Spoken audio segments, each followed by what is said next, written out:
우리에게 소망이 있습니다. 우리에게 이런 기대가 있습니다. 이 루스드라에 사는 사람, 발을 쓰지 못하는 사람, 앉아 있는데 나면서 걷지 못하게 되어 걸어본 적이 없는 사람. 전체 8절 전체가 이 사람이 가지고 있는 인간의 실존을, 우리 인류의 실존을 잘 보여주는 거죠. 걷지 못한다는 거죠. 앉아 있고 그리고 평생 걸어본 적이 없다. 우리가 다 걷는다고 합니다. 우리가 다 본다고 합니다. 우리가 다 듣는다고 합니다. 우리 인생 살아가면서 우리가 다 경험했다고 말하고 이렇게 합니다. 그런데도 자그마한 사이렌 소리 때문에, 또 자그마한 불편 때문에, 자그마한 편견 때문에, 선입견 때문에 눈이 가려지고 귀가 가려지고 입이 가려지고 자그마한 용기도 내지 못하면서 우리는 마치 무소불위의 그 힘을 가진 것처럼 그렇게 쩡쩡거리며 그렇게 살지요.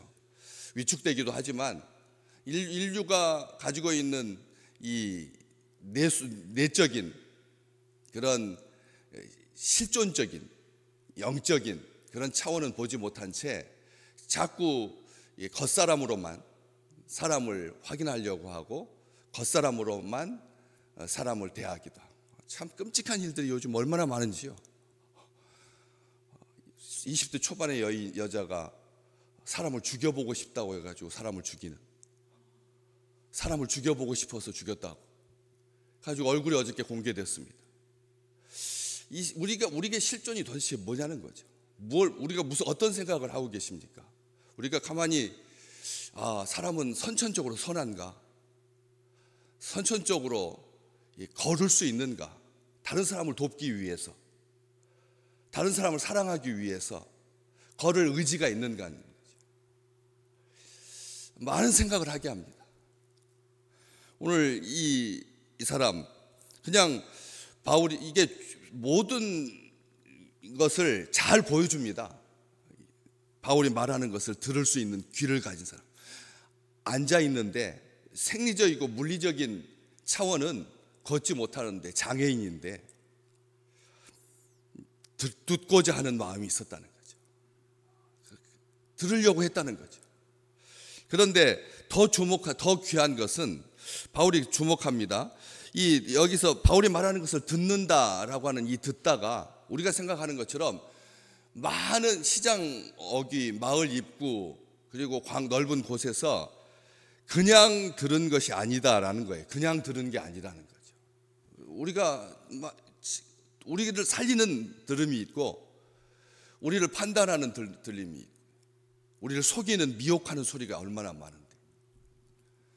그래서 그 소리 속에서 이게 분별력을 가지고 들으려고 하는, 여기 이 말이, 듣다라고 하는 말이 경청하다, 열심히 집중하여 처음부터 계속해서 들었다는 말입니다. 바울이 말하는 것, 우리가 생각하기에 여기서 들었다 그러니까 못 보던 외지인이 와가지고 말하는 것을 겉으로 보기에는 굉장히 허름한, 얼마나 외적인 차원에서 떨어졌으면 뒤에 바로 이어지죠.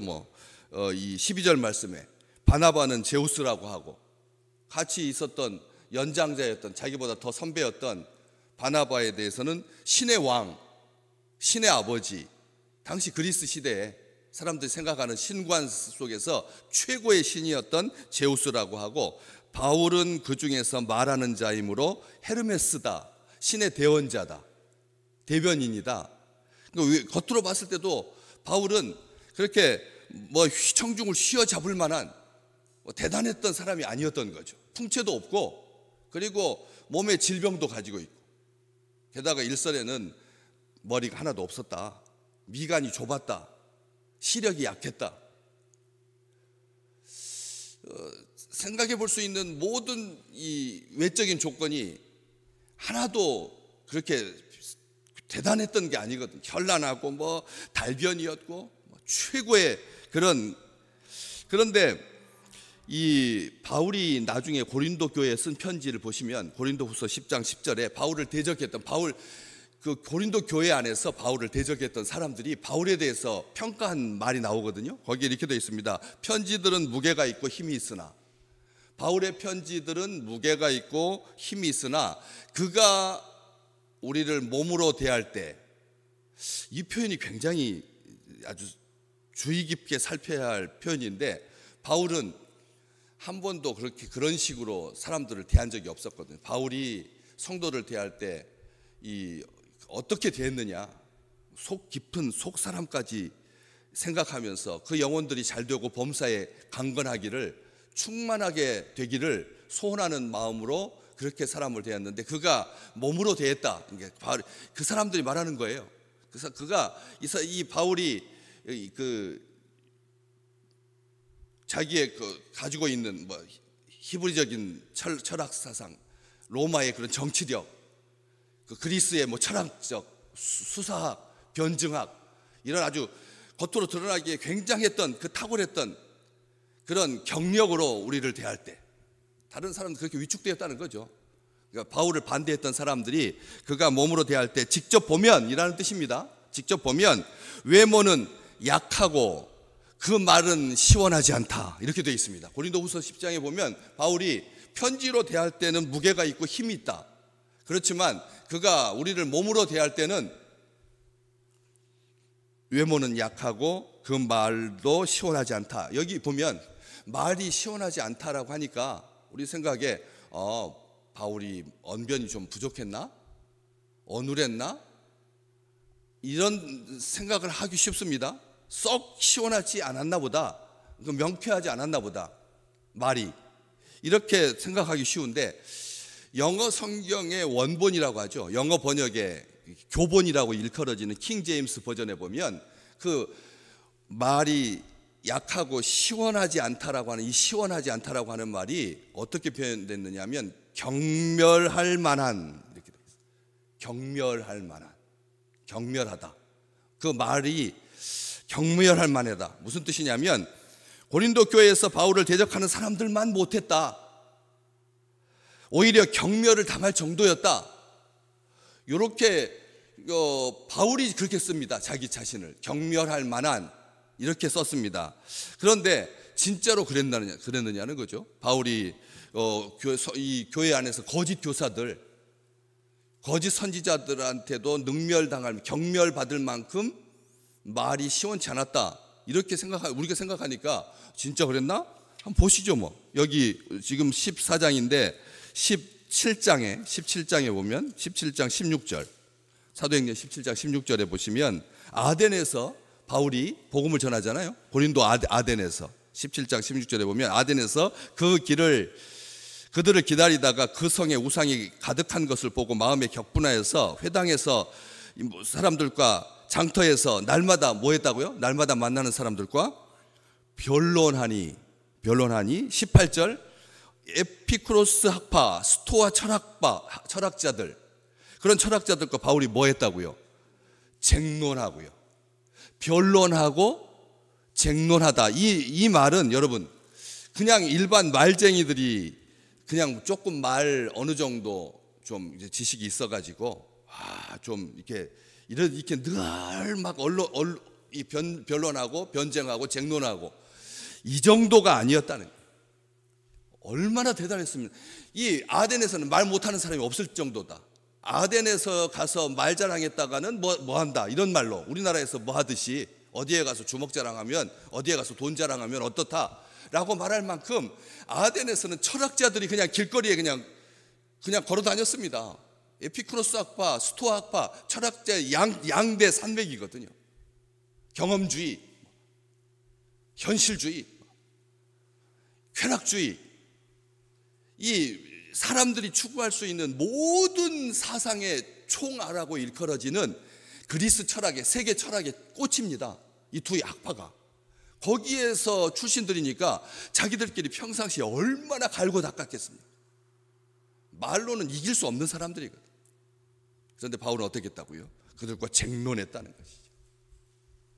변증하고, 복음을 변증하고 하나님의 말씀을 쟁론하고, 이 정도의 실력이었는데, 그러니까 다시 말하면 고린도 교회 안에 있는 바울의 반대파, 바울을 믿지 못하게 하고 바울을 경멸하는 사람들, 외적인 모습만 보고 겉으로 보기에 편지들은 무게가 있고 그리고 힘이 있지만 직접 만나보면 실망할 거다, 약하고 말이 시원하지 않다. 이런 사람들, 그들의 평가대로 바울이 그렇게 말을 못하는 게 아니라 그들이 가지고 있는 잣대를 가지고 봤을 때 경멸했다는 거죠. 무슨 뜻이냐면 거짓 선지자들, 거짓 교사들은 뭐 하는 사람들인데 겉은 양이지만 속은 노략질하는 일이라 우리 주님께서 말씀해 주셨거든. 말로 사람들을 낚는, 말로 사람들을 무너뜨리게 하는, 그들의 기준으로 봤을 때 바울을 경멸한 거예요. 다시 말하면 그러니까 어떻다는 것입니까? 겉만 번지르르 하지 않았다는 거예요. 바울은 겉만 번지르지 하지 않았다는 거죠. 참 혀를 내두를 만큼 말을 잘하네 이런 게 아니라 정말 생명의 말씀, 진리의 말씀, 우리를 구원하여서 일으켜 세우시는 말씀, 하나님의 말씀이 쟁쟁하여서 하나님의 말씀이 오늘 또 내 영혼과 내 육체를 주관하셔서 그 에스골 골짜기 에스겔을 하나님의 권능으로 데려가셔서 보여주셨던 아무런 소망도 없는 이스라엘 백성들이 맨날 말로, 우리들은 이미 뼈가 다 말랐고 평상시 하던 대로 그런 속사람까지 다 말라버린 그들의 말대로, 귀에 들린 대로 하나님께서 행하셔서 그렇게 절망 가운데 포기하면서 낙심하면서 아무런 기대도 가지 아니하고 그런 사람들, 그 위에 불었던 하나님께서 대언하라고 하시는, 생기에게 대언하라고 하시는, 마른 뼈들에게, 수많은 마른 뼈들에게 대언하게 하셨던 그런 하나님의 권능이 그의 입술과 함께 했기 때문에, 바울과 함께 했기 때문에, 그냥 입술만 이렇게 한 게 아니라 하나님께서 그를 주관하셨기 때문에, 그래서 진심 어린 마음으로 정성껏 성도들에게 한 사람, 장애를 가진 그 사람, 걸어보지 못한 사람, 정말 얼마나 그러겠습니까? 그 사람을 주목하여서 보고 그에게 그 속에 있는 뭘 보고요? 오늘 말씀에 있는 것처럼 구원받을 만한 믿음이 그에게 있는 것을 보고 울분을 참지 못해서 큰 소리로 이르되 네 발로 바로 일어서라. 이제는 구약 시대처럼 하나님께서 사람을 불러가지고 대언하라 명령해서가 아니라 하나님께서 그냥 그를 사용하셔서 바울과 하나님이 뭐가 되었어요? 하나가 되어서, 일치가 되어서 속 사람을 볼 수 있는, 구원받을 만한 믿음이 있다라고 하는 거, 이 구원받을 만한 믿음이 있다라고 하는 것은 도대체 인생 중에 누가 가지고 있어요? 그런 눈을 누가 가졌습니까? 오늘 그런 눈으로 가득하시기를 주의 이름으로 축복합니다. 사람을 대할 때 아니 사람을 죽여보고 싶다니요? 그런 말도 안 되는, 그래가지고 그 과외 앱을 통해 가지고 자기가 그 과외 배우려고 한다고 속여가지고 자기 그 교복을 입고 가서 사람을 죽였다니. 이 바울이 하나님과 하나 되어서 그 중심, 사람의 존재, 사람의 그 중심을 보고 하나님의 형상을 닮아서 하나님께서 축복하시고 하나님께서 함께하고 싶어 했던 그런 모습으로 사람을 보고, 그래서 예수 믿으면 구원받는다, 예수 믿으면 산다, 예수 믿으면 영생 얻는다, 예수 믿으면 고침받는다. 왜요? 그 악과 싸워서 이기게 하는 말씀, 영혼을 소성케 하는 말씀, 뼈에게 대언하고 생기에게 대언하여서 하나님의 역사와 하나님의 권능이 나타나는 말씀, 그런 말씀이 충만한 우리 교회가 되기를 소망합니다. 우리 교회가 다른 것으로 많이 구제하고 선행을 베풀고 선교를 많이 하고 그렇게 드러나는 총회를 통해서 연결되고 그런 어떤 조직적인, 어떤 시스템적인, 어떤 관륜 여지껏 쌓아왔던 50년 전통에 빛나는 이것으로 하지 아니하고, 바울은 외모나 달변으로 하지 아니하였습니다.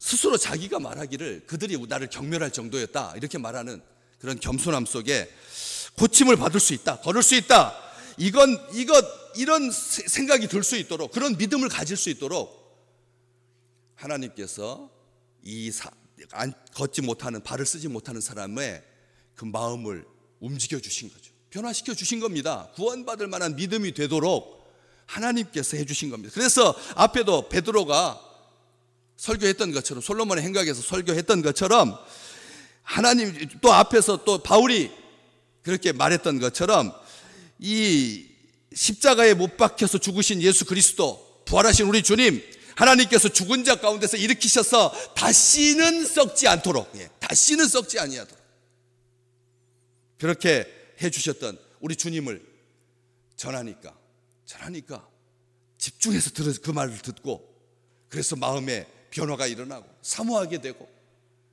말이 들으면 나도 일어날 수 있다, 나도 일어설 수 있다, 이런 생각을 한 번도 해본 적이 없거든요. 세상 말이 들렸을 때는 이 바울보다 더 세련되고 아주 매력적인 말들이 그 위로 많이 스쳐 지나가겠지만 한 번도 그의 심령을 동하지 못했거든요.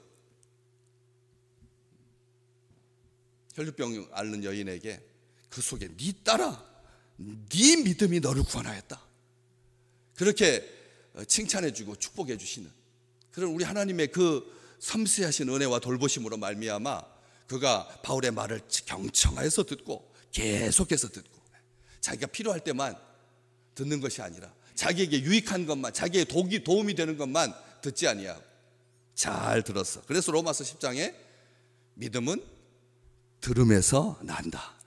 믿음은 들을 때 생긴다는 거예요. 하나님의 말씀을 들어야 믿음이 생기지, 말씀 안 듣고 다른 것으로 믿음이 생길 수가 없다는 거예요. 자연 현상을 이렇게 보면서 오래도록 한번 묵상해 보면 인간의 이 악함을 열심히 보고 분석하고, 도대체 이 나라가 왜 이렇게 돼가고 있나 하면서 한탄하면서 그렇게 이렇게 연구해서 믿음이 생기는 것이 아니라 주님의 말씀이, 선포된 말씀이, 믿음의 사람의 입술을 통해서 증거된 말씀이, 하나님의 말씀이, 하나님의 능력이, 복음이, 우리 주 예수 그리스도가, 진리가 이 사람을 일으켜 세운 거죠. 그래서 아주 아무런 조건도 없고 아무런 시간의 경과도 없고 큰 소리로 네 발로 바로 일어서라, 네 발로 바로 일어서라, 지금 일어나라. 너의 발로 다른 사람의 도움을 의지하여서 비쩍비쩍 거리다가 이렇게 하지 아니야. 네 발로 바로 즉시 일어나라 했더니 그가 어떻게 했습니까? 그 사람이 일어나 걷는지라. 그 사람이 일어나서 걸었습니다. 오늘 그런 능력과 그런 은혜가 우리 주의 백성들에게 충만하시기를 주의 이름으로 축복합니다. 그냥 아무런 의심도 하지 아니하고 하나님의 마음을 품고 그 중심을 보고 구원받을 만한 믿음이 있는 것을 보고 큰 소리로 사람 생각하고 어떻게 될까, 내가 잘못 말했다가 창피당하지 않을까 하지 아니하고 그냥 일으켜 세우는, 손을 잡아서 일으켜 세우는. 그래서 성전 미문에 있던 그 사람이 일어나서 기뻐 뛰면서 하나님을 찬송하고 성전으로 같이 예배를 드려 들어갔던 것처럼 그런 놀라운 축복, 하나님의 은혜가 덧입혀지는, 더 씌워지는 풍성한 하루가 되시기를 주의 이름으로 축복합니다.